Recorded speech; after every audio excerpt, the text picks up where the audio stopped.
Hey YouTube, welcome back to Universe X, and before I get into anything, I just want to say I am so happy that last video did so well. So I just want to give a special shout out to everybody that watched, liked, commented. It means a lot to me, and I'm going to keep it going and try to give you guys some of the best content you can get on this game, as well as other Dragon Ball stuff in general. Now, that out of the way, Bandai Namco just dropped a brand new trailer slash infomercial that kind of just talks about a lot of things that some players already knew, maybe some players just needed confirmation on, but I wanted to go over it with you guys, break it down, and really just try to wet my whistle waiting for the final day of this game not being out. In less than 24 hours, everybody will be on their consoles or their PCs playing their hearts out to just enjoy the game we've all been waiting for so long. And with that being said, we're about to hop into it, and I just want to let you guys know that if you like the content, like the video, and if you love the content, think about subscribing, because we're going to get into so much here with Sparking Zero, Daima dropping, and all the content they're going to provide for Dokkan, Legends, eventually the manga coming back, any news of Super coming back eventually. I'm going to be all on that. That's what this channel is for. So with that being said, let's hop into it. I can, because like I said, this is not actually in English right now, but we got a lot we can go over, and so we're going to break this down step by step. Normally I would go over the whole trailer and then like go after it, but this is a 6-minute trailer, so it's short enough to where I can just stop mid. We got a bit of showcasing, not seeing anything we haven't seen before, but it's still so clean. I can't believe it. Less than a day, you guys, less than a day. Alright, so this is actually pretty informative.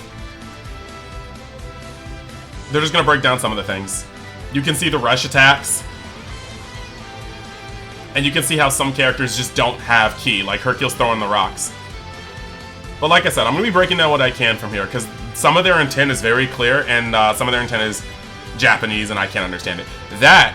So like right here, we're watching how certain characters have different attacks. You can see the normal rush attack, the charge attack, you see the blocking, and you see a grab attack. Now, just to go back over there, they're basically just trying to, this is more for the players that are just getting into the game, because if you played Budokai Tenkaichi, this stuff is going to look very normal for you. So like one more time, because I'm just trying to get this flow as we go along. You can see the very first one is the rush attack. Just the basic combo, right? Then you can see the charge attack. That was a normal directional charge attack. What I mean by that is if you're new to this series, when you charge, you can hold a direction on the stick to choose which angle you launch somebody into. If you hold up while charging the rush attack, you're going to get a charge attack that'll launch them up. And then as well as that, you can hold down, you can hold left, you can hold right, but when you do it neutral, you just push them back, and that's what we just saw there. This comes into play a little later, especially when blocking, because when you block in Budokai Tenkaichi 3, you could also change the directions of your block. And choosing the same direction of the block as the angle they're coming from will result in the combo generally being disrupted. Like if you try to launch them up in the air, holding the rush attack and then up, you're going to do a charge attack that lifts them, but if your opponent sees you about to come up and they hold block and down, they'll generally hit you with a block that does not break. So that's pretty cool. Now we're watching Trunks get like blocked or blocking from Piccolo, and then right here we're seeing a grab attack.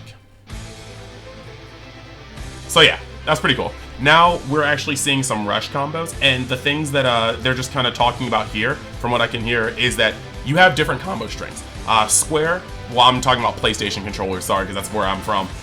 Square triangle is going to give you a different finisher than square triangle, then square triangle, then square triangle. And to my knowledge, I need to remember what his first one is, but Trunks's should be, his square triangle should be like the key wave that he's about to do in this next clip. Square triangle should be the jump flutter kick that you'll see a little later, and square triangle should be the gut punch. And you'll be able to kind of see the timing on this. See, like that was a square triangle, and you can see that clear as day.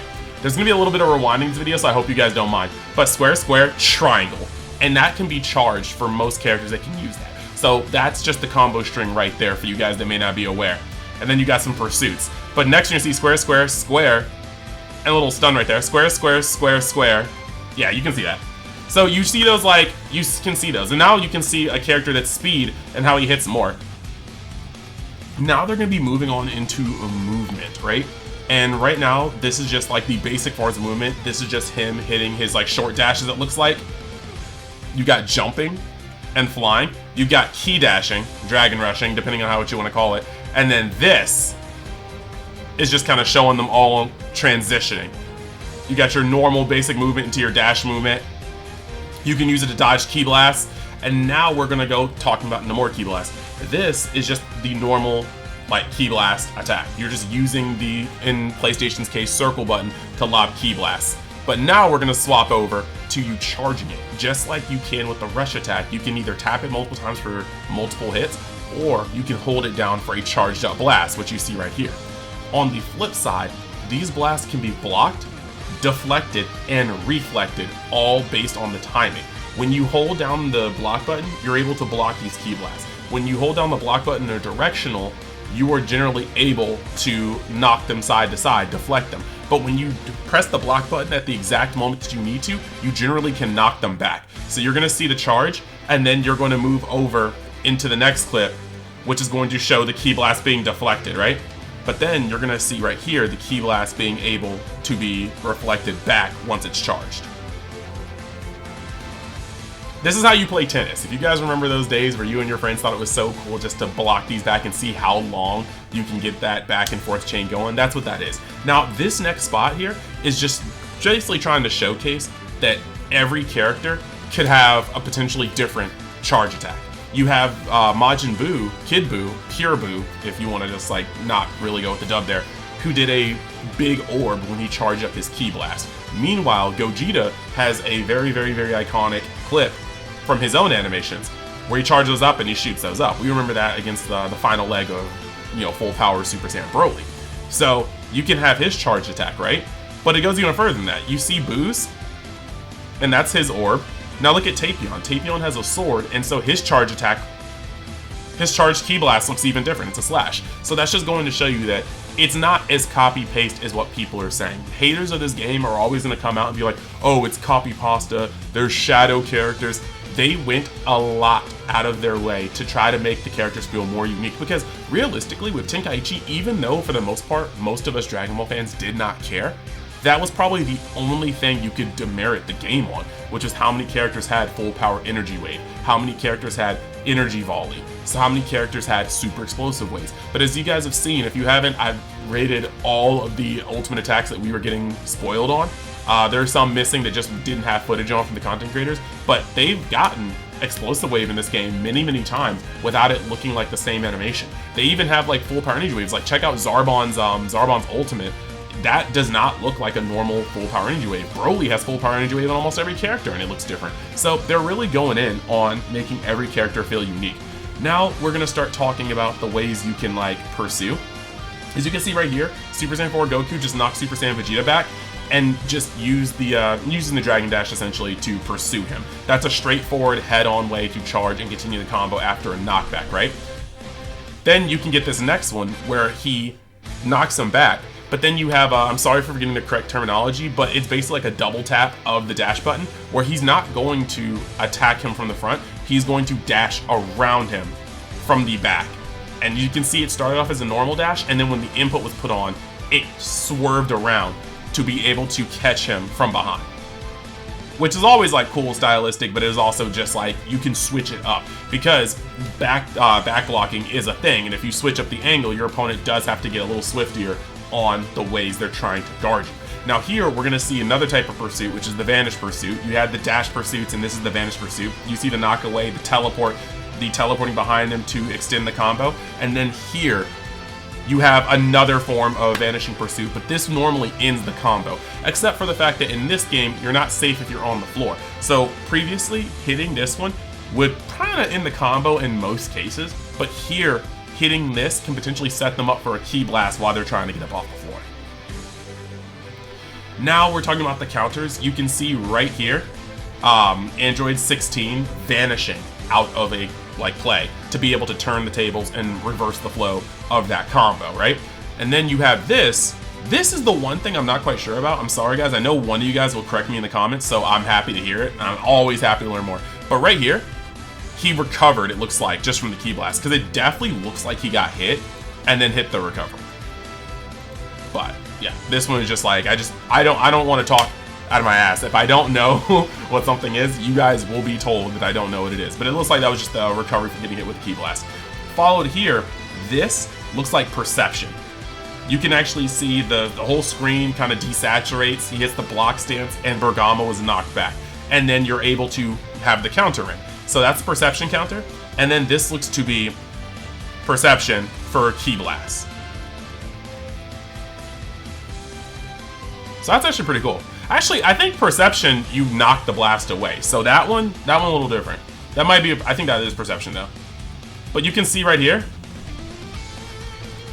they're about to go into, yes, look at that. Look at that.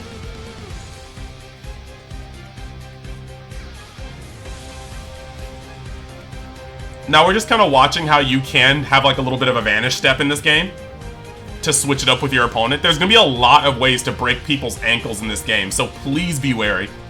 Now here is something I'm very, very interested in. There's a lot of ways to clash in this game.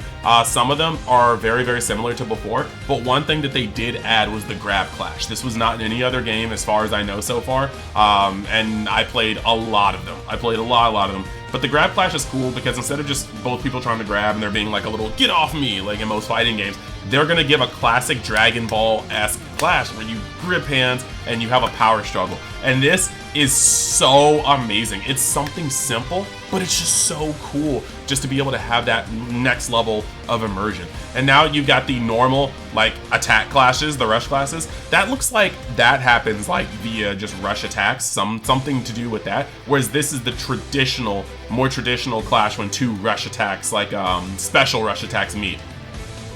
And somebody can win and knock the other back for damage. And then you have the beam clash. Now this is hilarious. I guess they're considering Ribrianne a dimension-breaking character, but it's funny to see Nappa clash with Ribrianne to break the dimensions. I'm not sure if this is pre or post build where they fixed the clashes, because you can kind of see it rotating. So I think that video was actually taken straight up before. So maybe Nappa and Ribrianne in the final build will not break the dimensions. But look at this grab clash up close. Yeah, that's awesome. And the power's flaring too. Woo! Look at that. Yeah, no, that's good. And you even have that room. You saw how Ribrianne got kicked and then had the room to be comboed on afterwards. We are so back. Like, there's a lot of ways to interact, a lot of ways to reverse the polarity, and we're here for it. So right now, we're checking this. This is something I really like. I'm going to play the thing, and then I'm going to go back a little bit just to kind of show you guys how it's working. So this is going to be Krillin doing the solar flare, and they gave us a first-person view on how solar flare looks. And the thing I like about this is, correct me if I'm wrong, because I haven't had any demo practice, it looks like you are still in control of your character.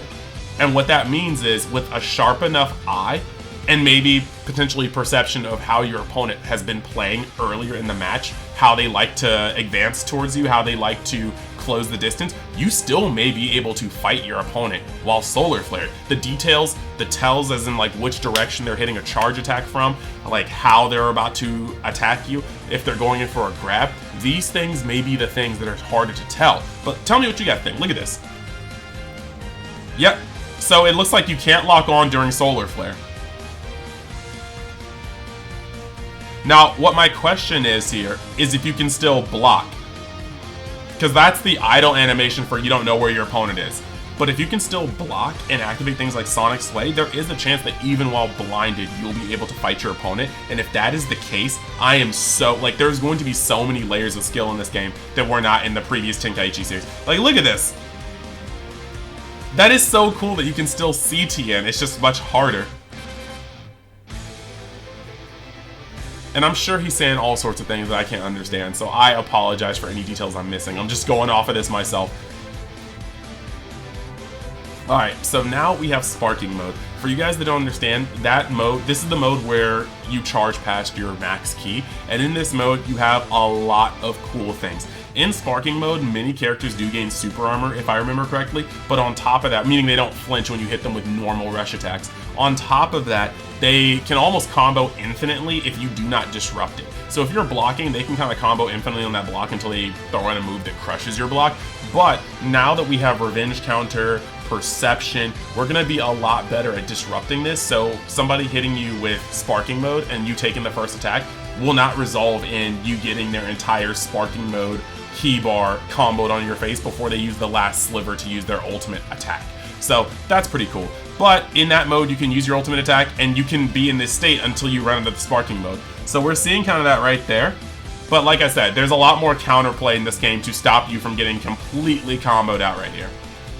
Now it's going to talk about matches, and this is going to be the part of the video where it's a little harder for me to understand because this just actually requires reading or understanding of Japanese. But we are seeing the ranked matches online. And right here, you do see the DP count being 5 out of 15 because he's chosen one 5-cost character. I'm assuming this is Goku Super base because that's, in my previous video, that is the DP cost for him. The other base Gokus cost less, if I'm not mistaken. I have to see about Z End. But yeah, seems like it's only one character. Now here we're seeing, we're actually seeing a tournament right here. I think this is an online tournament because you've got Calm, but it's weird that the number, like the username here says JP. That makes me feel like this is an online. And just looking to see if there's anything else we can see here. I don't think so. This is the normal UI interface. And you've got the winners here. This is a whole computer tournament, so I did not see that before. But I guess they just put the JP in the name because they're just classifying it. But this looks good. This looks good. Now, everybody has their thoughts about split screen. I'm going to let you guys know right now. I'm not the biggest fan of split screen. It was really, really cool when I was younger, and you know, we were just playing the game on the PlayStation 2, and you know, you had your homies there and you wanted to prove who's best. But with how beautiful this game is and how expansive the maps are, I'm really appreciating being able to play this on a full screen. I really am, simply am.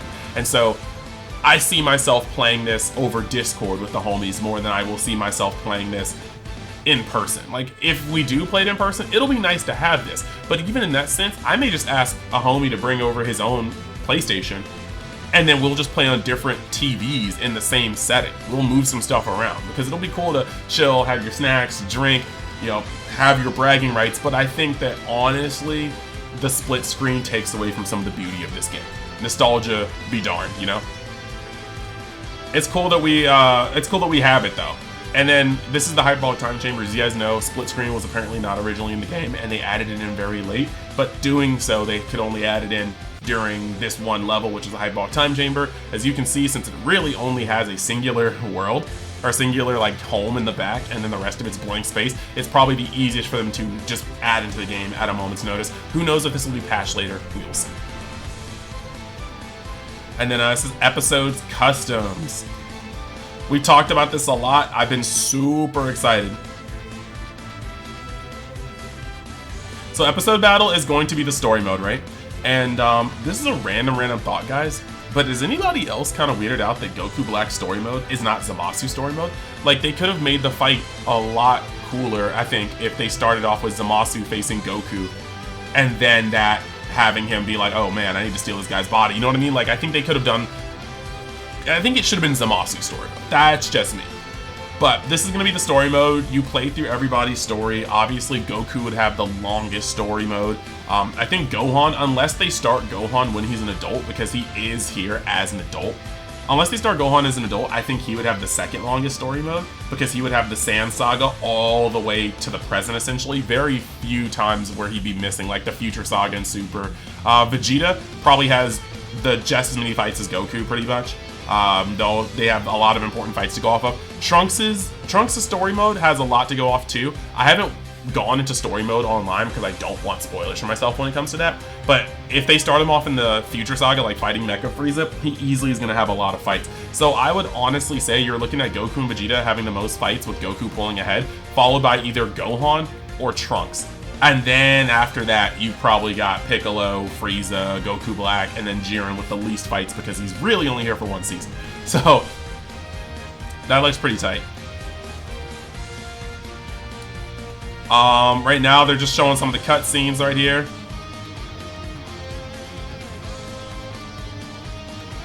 Oof. That did not look like Goku was in the way here. Now we're going to talk about the custom battles. We've dived into this, but I cannot wait to get these menus. As you guys already know, you're able to do so much. The opening dialogue that's not voiced, because that would have been really ridiculously, like, just, that time would have been crazy. I'm not going to just go into that, but you can have, like, the things they do at the beginning of the battle. Like, this right here, this cutscene, he is choosing to have them squared up. He is choosing to have Gogeta layer up his ki. I think Vegeta will probably do so in response, but you can set up the intro, you can set up conditions, you can set up like things to happen at certain HP thresholds, you can set up, I hope you can set up win conditions, because I think it's going to be really cool for storytelling purposes if you can have a fight stop when a character's health reaches a certain amount. Because not all characters need to be defeated, you know what I mean? Maybe you win when a character's health gets to 50%. If you have any news on that, let me know, because I haven't had my hands in this game and I just want to see when it comes to this. But you got all this, and then you're able to play other people's stories. I'm letting you guys know right now, I will be creating so many stories and imploring people in my videos to come and try them. I will make entire videos letting you guys know the premise of my stories and then having people come in. And if you guys want to, I'll even put the attempts, as long as you can watch the replays, I will put the attempts of my story on my channel. It's just different things. It's all sorts of cool stuff you can do, and I know a lot of people are going to be doing this. I think that's enough of a giveaway, but I have so many ideas drafted out in my book just to be able to do so many giveaways. I realize that that book is green, so it's probably not showing up on the screen. But hey, that means my secrets are not divulged. Point being though, we've got this, little title screens. Oh, see, look at that. They're already going into these cool what ifs. The Frieza clan, even through dimensions. You got non-canon, you got super. This is cool. I am here for that. What if he's training both of them? That's awesome. Okay, that's hilarious. Cybermen versus Cell Juniors. I mean, it's a slide. You know who's winning. I don't even know why the Cybermen are squaring up like that. But this is so cool. I don't know what this is saying right here. Maybe that's the difficulty. I don't know. I don't know what that is. Yes, the uploads. And look, we already see so many things going on here. I'm so happy for this. Encyclopedia and customize. Okay. So we all know we're getting the encyclopedia back, so you can see about like all sorts of little tidbits, animations, voices, things like that. But you can also see the customization in terms of suits. This should be Goku mid, because you can see the Sand Armor from the Sand Saga, as well as the Yardrat from the beginning of the Android Saga. You got a lot going on here. Super Saiyan 3 Yardrat is going to be, I've always called the Yardrat outfit one of Goku's most drippy forms. So this is going to be really good when we can actually just play Super Saiyan 3 and Yardrat. Yeah, and these updated animations, yo. Oh, that eye zoom in. Oh my gosh, yes. And so, yeah, there you go. That was the trailer. It took a little longer to break down than expected, but I wanted to explain everything that was going on. Like I said, some of this video, a lot of this video that they put up was definitely for people joining the franchise more than returning players, but I had a lot of fun watching it. Let me know what you guys think. Like I said, it is, I will be candid, it is 2 a.m. Eastern when I am recording this. So there are 14 hours left. Right? Is my math off? Comes out 6 p.m. Eastern time, so 16 hours left before I'll have my hands on this game, can start recording content, can start streaming. I do plan to stream later tonight, probably about 10 p.m. Eastern time if you guys want to join in. So we are going to have so much fun. I cannot wait. I know you guys can't wait. Let me know what you guys think. Like I said, like the video if you like the video, subscribe if you love it, and we're going on a journey. So thanks, and I'll see you guys later.